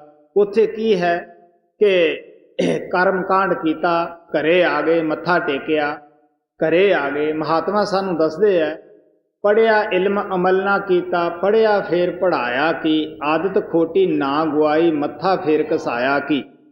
ਮਹਾਤਮਾ ਨੇ ਮੰਦਰ ਇਸ ਵਾਸਤੇ ਬਣਾਏ ਸੀਗੇ ਕਿ ਇਹਨਾਂ ਨੂੰ ਯਾਦ ਆਵੇ ਕਿ ਅਸੀਂ ਇਹ ਜਿਸਮ ਵਾਲੇ ਮੰਦਰ ਵਿੱਚ ਵੀ ਜਾਣਾ ਹੈ। ਲੇਕਿਨ ਅਸੀਂ ਕੀ ਕਰਦੇ ਹਾਂ, ਰਸਮੋ ਰਿਵਾਜ ਬਣਾਇਆ ਹੈ, ਸੁਬਾਹ ਜਾਂਦੇ ਹਾਂ, ਸ਼ਾਮ ਜਾਂਦੇ ਹਾਂ। ਸਾਡੇ ਰਾਜਸਥਾਨ ਦੀ ਕਹਾਵਤ ਹੈ ਕਿ ਪੰਚਾਇਤ ਆਏ ਸਿਰਮਤ ਤੇ ਪਰਨਾਲਾ ਉੱਥੇ ਹੀ। ਨਾ ਅਸੀਂ ਕਾਮ ਛੱਡੀਏ, ਨਾ ਕ੍ਰੋਧ ਛੱਡੀਏ, ਨਾ ਇੱਕ ਦੂਜੇ ਦੀ ਚੁਗਲੀ ਨਿੰਦਿਆ ਛੱਡੀਏ। ਇਹ ਜ਼ਰੂਰ ਹੈ ਕਿ ਮੈਂ ਤੜਕੇ ਰੋਜ਼ ਮੰਦਰ ਜਾਣਾ ਹੈ। ਮੈਂ ਦੱਸਦਾ ਹੁੰਦਾ ਕਿ ਮੈਂ ਇੱਕ ਦਫਾ ਹਰਿਦੁਆਰ ਗਿਆ, ਮੇਰੇ ਨਾਲ ਰਾਜਸਥਾਨੀ ਵੀਰ ਸੀ, ਮੇਰਾ ਅੱਛਾ ਦੋਸਤ ਸੀਗਾ। ਉਸ ਦੀਆਂ ਹੱਡੀਆਂ ਲੈ ਕੇ ਹਰਿਦੁਆਰ ਗਏ ਸੀਗੇ। ਮੈਨੂੰ ਕਹਿਣ ਲੱਗਿਆ, ਮੈਂ ਪਹਿਲਾਂ ਹਰਿਦੁਆਰ ਆਇਆ ਸੀ, ਮੈਂ ਕੇਲਾ ਛੱਡ ਗਿਆ ਸੀਗਾ। ਮੈਂ ਹੁਣ ਸੋਚਦਾ, ਤੁਸੀਂ ਵੀ ਮੈਨੂੰ ਦੱਸੋ ਮੈਂ ਹੁਣ ਕੀ ਛੱਡ ਕੇ ਜਾਵਾਂ, ਬਤਾਊਂ ਛੱਡ ਦਿਆਂ? ਮੈਂ ਉਹਨੂੰ ਕਿਹਾ ਵੀ ਕੇਲੇ ਨੇ ਤੇਰਾ ਕੀ ਵਿਗਾੜਿਆ ਤੇ ਬਤਾਊਂ ਨਾ ਤੇਰਾ ਕੀ ਫਾਇਦਾ ਹੋ ਜਾਏਗਾ ਵੀ ਛੱਡਿਆ।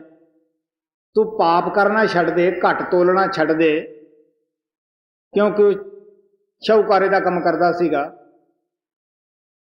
ਕਿਸੇ ਜੀਵ ਨੂੰ ਖਾਣਾ ਛੱਡ ਦੇ, ਪਰਮਾਤਮਾ ਦੀ ਭਗਤੀ ਕਰਨੀ, ਇੱਥੇ ਪ੍ਰਤੱਗਿਆ ਕਰਕੇ ਜਾ ਵੀ ਮੈਂ ਕਰੂੰਗਾ। ਲੇਕਿਨ ਇਹ ਕੌਣ ਕਰੇ? ਇਸ ਵਾਸਤੇ ਮਹਾਤਮਾ ਸਾਨੂੰ ਪਿਆਰ ਨਾਲ ਦੱਸਦੇ ਹੈ ਕਿ ਜੋ ਸੁਰਤ ਸ਼ਬਦ ਦਾ ਅਭਿਆਸ ਹੈ ਉਹਨੂੰ ਗੁਪਤ ਕਰ ਦਿੱਤਾ। ਅੱਜ ਤੁਸੀਂ ਦੇਖ ਸਕਦੇ ਹੋ ਕਿਤਨਾ ਕਰਮਕਾਂਡ ਹੋ ਰਿਹਾ ਹੈ ਔਰ ਕਿਤਨਾ ਲੋਕ ਸੰਤਾਂ ਦੀ ਨਜ਼ਰ ਦੇ ਅੰਦਰ ਇਹਨੂੰ ਪਖੰਡੀ ਕਹਿੰਦੇ ਆ। ਕਬੀਰ ਸਾਹਿਬ ਕਹਿੰਦੇ ਆ, ਪਾਖੰਡ ਮੇਂ ਕੁਛ ਨਾਹੀ ਸਾਧੋ, ਪਾਖੰਡ ਮੇਂ ਕੁਛ ਨਾਹੀ ਰੇ, ਪਖੰਡੀਆ ਨਰ ਭੋਗੇ 84 ਖੋਜ ਕਰੋ ਮਨ ਮਾਹੀ ਰੇ।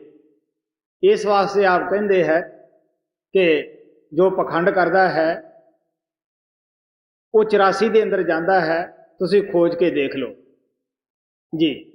ਕਰਮ ਪਰਮ ਪਾਖੰਡ ਕਾ ਕੀਨਾ ਬਹੁਤ ਪਸਾਰ, ਵਿਦਿਆ ਰਸ ਗਿਆਨੀ ਠਗੇ, ਬਾਚਕ ਅਤੇ ਅਹੰਕਾਰ। ਇਹ ਮਨ ਬੁੱਧੀ ਦਾ ਵਿਸ਼ਾ ਨਹੀਂਗਾ।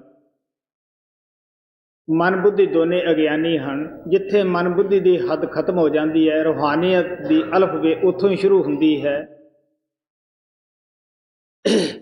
ਰੂਹਾਨੀਅਤ ਦੇ ਅੰਦਰ ਕਾਮਯਾਬ ਹੋਣ ਵਾਸਤੇ ਐਮਏ ਪਾਸ ਨੂੰ 5 ਸਾਲ ਦੇ ਬੱਚੇ ਵਰਗਾ ਬਣਨਾ ਪੈਂਦਾ ਹੈ, ਕਿਉਂਕਿ ਅਸੀਂ ਜਿਸ ਤਰ੍ਹਾਂ ਪਹਿਲੇ ਦਿਨ ਸਕੂਲ ਦੇ ਅੰਦਰ ਜਾਂਦੇ ਹਾਂ, ਇਹੀ ਹਾਲਤ ਸਾਡੀ ਹੈ। ਅਸੀਂ ਅਣਜਾਣ ਹੈ।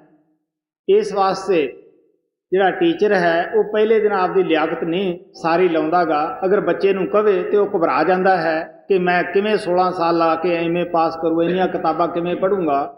ਹੌਲੀ ਹੌਲੀ ਜਿਵੇਂ ਜਿਵੇਂ ਉਹ ਸੋਭਤ ਕਰਦਾ ਹੈ, ਇੱਕ ਦਿਨ ਟੀਚਰ ਆਪਣੀ ਪੂਰੀ ਲਿਆਕਤ ਲਾ ਦਿੰਦਾ ਹੈ।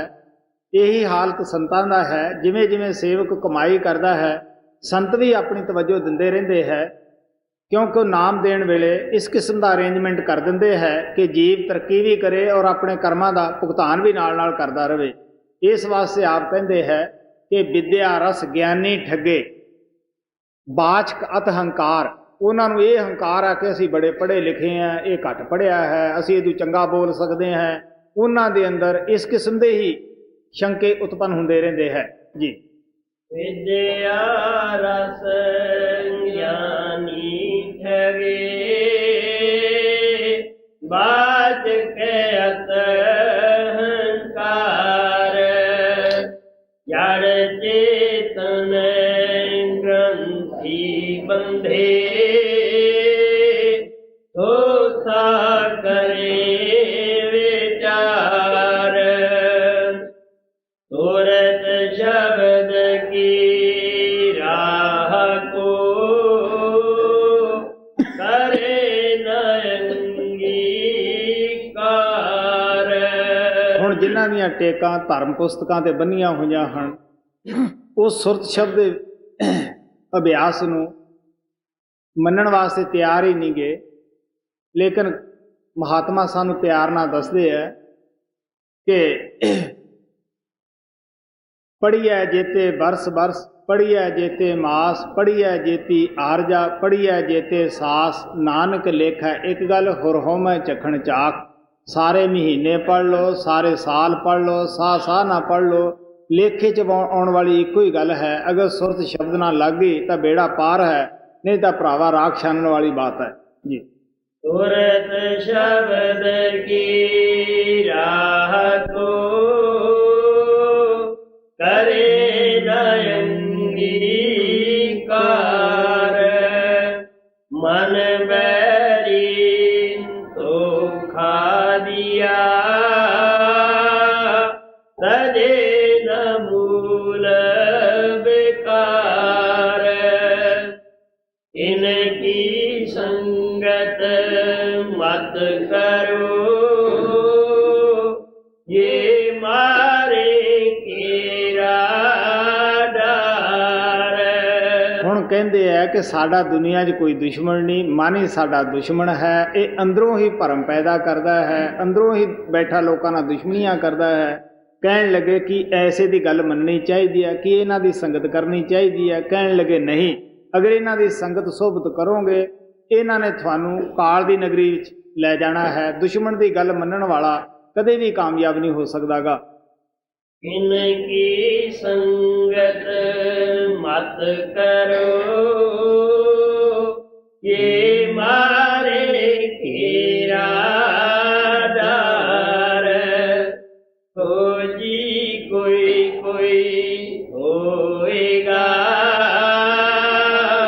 बादी सब संसार। रोजगारी देखी सभी, मानी मान आधार। ਖੋਜੀ ਕਰੋੜਾਂ 'ਚੋਂ ਇੱਕ ਅੱਧਾ ਹੋਏਗਾ ਜੋ ਰਸਤਾ ਸਤਿਗੁਰੂ ਨੇ ਦੱਸਿਆ ਉਸ 'ਤੇ ਚੱਲਣ ਵਾਲਾ। ਉਹ ਕਿੰਤੂ ਨਹੀਂ ਕਰਦਾਗਾ, ਜੋ ਗੁਰੂ ਕਹਿੰਦਾ ਹੈ ਉਹ ਕਰ ਲੈਂਦਾ ਹੈ।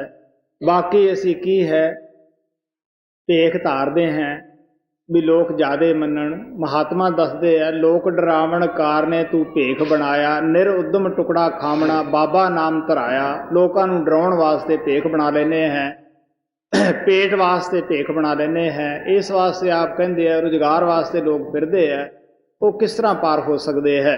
ਗੁਰੂ ਨਾਨਕ ਸਾਹਿਬ ਕਹਿੰਦੇ ਹੈ, ਜੋਗੀ ਹੋਏ ਜਗ ਭਵੇ ਘਰ ਘਰ ਭੀਖਿਆ ਲੈ, ਦਰਗਾ ਲੇਖਾ ਮੰਗੀਏ ਤੇ ਕਿਸ ਕਿਸ ਉੱਤਰ ਦੇ ਜੀ। रोजगारी देखी सभी, मानी मान आधार। राधा स्वामी गाया,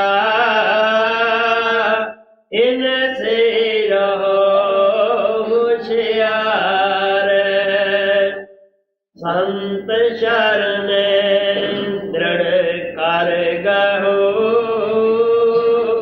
काल बड़ा बरियार। ਹੁਣ ਕਹਿੰਦੇ ਹੈ ਕਿ ਕਾਲ ਨੂੰ ਤੁਸੀਂ ਹਊਆ ਨਾ ਸਮਝੋ, ਬੜਾ ਬਰਿਆਰ ਹੈ, ਪਕੜ ਲਏਗਾ, ਜਾੜਾਂ ਹੇਠ ਚਬਾ ਲਏਗਾ।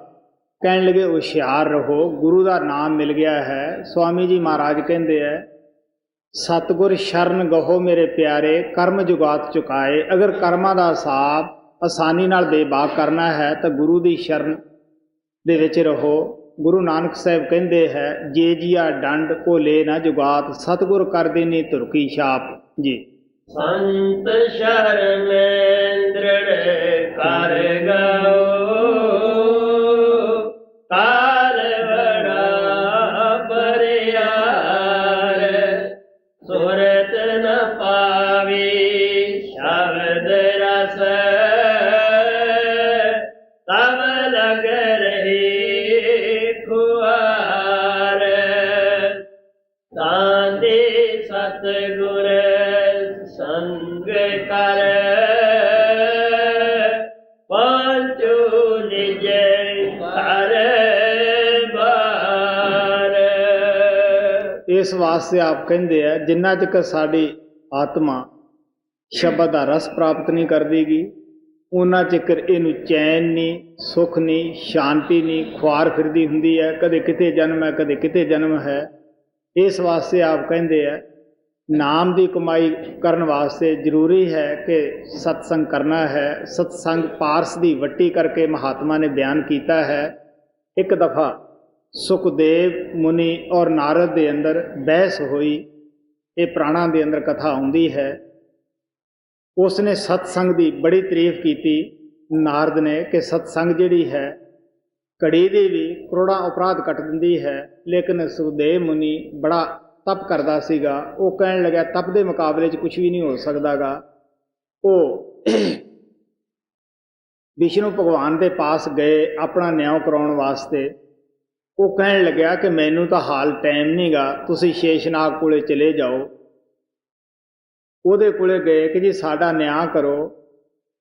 ਇਹ ਕਹਿੰਦਾ ਕਿ ਸਤਸੰਗ ਦੀ ਇੱਕ ਘੜੀ ਤੇ ਹਜ਼ਾਰਾਂ ਬਰਸ ਦਾ ਜਿਹੜਾ ਤਪ ਹੈ ਉਹ ਕਿਸੇ ਵੀ ਲੇਖੇ ਨਹੀਂ, ਮੈਂ ਮੰਨਦਾ ਨਹੀਂਗਾ। ਉਹ ਕਹਿਣ ਲੱਗਿਆ ਮੈਂ ਨਿਆਂ ਤਾਂ ਤੁਹਾਡਾ ਕਰ ਦਿੰਦਾ ਹੈ, ਪਰ ਮੇਰੇ ਸਿਰ ਦੇ ਉੱਤੇ ਬਹੁਤ ਸਾਰਾ ਬੋਝਾ ਹੈ ਧਰਤੀ ਦਾ, ਸੰਸਾਰ ਦਾ। ਅਗਰ ਤੁਹਾਡੇ ਵਿੱਚੋਂ ਕੋਈ ਉਠਾ ਲਵੇ ਤਾਂ ਮੈਂ ਕਰ ਦਿੰਦਾ ਨਿਆਂ। ਸੁਖਦੇਵ ਮੁਨੀ ਨੇ ਜਿਤਨਾ ਵੀ ਤਪ ਸੀਗਾ ਉਹ ਸਾਰਾ ਹੀ ਅਰਪਣ ਕਰ ਦਿੱਤਾ, ਥੋੜੇ ਤੋਂ ਲੈ ਕੇ ਸ਼ੁਰੂ ਕੀਤਾ ਔਰ ਸਾਰਾ ਹੀ ਕਰ ਦਿੱਤਾ। ਲੇਕਿਨ ਸ਼ੇਸ਼ਨਾਗ ਦੇ ਸਿਰ ਤੋਂ ਉਹ ਧਰਤੀ ਨਾ ਤਾਹਾਂ ਉੱਠੀ। ਜਦ ਨਾਰਦ ਨੇ ਇਹ ਕਿਹਾ ਕਿ ਮੈਂ ਆਪਣੀ ਸਤਸੰਗ ਦਾ ਇੱਕ ਘੜੀ ਦਾ ਫਲ ਦਿੰਦਾ ਹੈ, ਧਰਤੀ ਉਸ ਤੋਂ ਉੱਚੀ ਹੋ ਕੇ ਖੜ ਗਈ। ਸੁਖਦੇਵ ਮੁਨੀ ਉਹਦੀ ਗੱਲ ਨੂੰ ਸਮਝ ਨਾ ਸਕਿਆ। ਕਹਿਣ ਲੱਗਿਆ ਤੂੰ ਚੁੱਪ ਕਰਕੇ ਬੈਠ ਗਿਆ ਹੈ, ਸਾਡਾ ਨਿਆਂ ਕਰ। ਉਹ ਕਹਿੰਦਾ ਨਿਆਂ ਤਾਂ ਤੁਹਾਡਾ ਹੋ ਗਿਆ, ਤੇਰੀ ਸਮਝ ਨਹੀਂ ਆਇਆ। ਤੇਰੇ ਸਾਰੇ ਤਪ ਜਪ ਨੇ ਧਰਤੀ ਤਾਂ ਨਾ ਚੁੱਕੀ, ਇਹਦੀ ਇੱਕ ਘੜੀ ਦੀ ਸੰਗਤ ਨੇ ਦੇਖ ਲੈ ਕਿ ਮੇਰੇ ਸਿਰ ਤੋਂ ਬੋਝਾ ਹੀ ਲਾ ਦਿੱਤਾ ਹੈ। ਗੁਰੂ ਨਾਨਕ ਦੇਵ ਜੀ ਮਹਾਰਾਜ ਕਹਿੰਦੇ ਆ ਮੇਰੇ ਮਾਧੋ ਜੀ ਸਤ ਸੰਗਤ ਮਿਲੇ ਸੋ ਤਰਿਆ। ਜੋ ਸਤਸੰਗ ਦੇ ਵਿੱਚ ਆਉਂਦਾ ਹੈ ਉਹ ਤਰ ਜਾਂਦਾ ਹੈ। ਬਰਮਾਨੰਦ ਕਹਿੰਦੇ ਹੈ ਸਤ ਸੰਗਤ ਜਗ ਸਾਰ ਸਾਧੋ, ਸਤ ਸੰਗਤ ਜਗ ਸਾਰ ਰੇ। ਕਾਸੀ ਨਹਾਏ ਮਥੁਰਾ ਨਹਾਏ, ਨਹਾਏ ਹਰਿਦੁਆਰ ਰੇ। चार धाम तीर्थ फिर आए, मन का नहीं सुधार रे। मंदिर जाए करे नित पूजा, राखे बड़ा उचार रे। साधु जन की कदर न जाने, मिले न सिरजनहार रे। सत संगत जग सार साधो, सत्संग जग सार रे। सारे महात्मा ने सत्संग की महिमा गाई है। पलटू साहब तो इथों तक कहते हैं भाज रे भाज फकीर के बाल के, कनक और कामनी बाग लागा। ये काल दा बड़ा बाग लाया है विषय बकारां दा। इतना तो बचना है तो भाग रे भाग फकीर के बाल के, कनक और कामनी बाग लागा। मार तो लें गए क्या चलाएगा, बड़ा बेवकूफ तू ना है भागा। दास पलटू बचेगा सोई जो बैठ सतसंग दिन रात जागा। बस इक्के किस्म के आदमी बच सकते हैं जिन्होंने सत्संग नूं मामूल बना लिया कि जाना ही जाना है, सुनना ही सुनना है, और जो कहते हैं महात्मा उहदे उत्ते चलना भी जरूरी है। सो सानू भी चाहिए स्वामी जी के कहने के मुताबिक अपना जीवन शब्द नाम की कमाई दे विच लाइए, अपने जीवन को सफल बनाइए। सुरत न पावे शब्द रस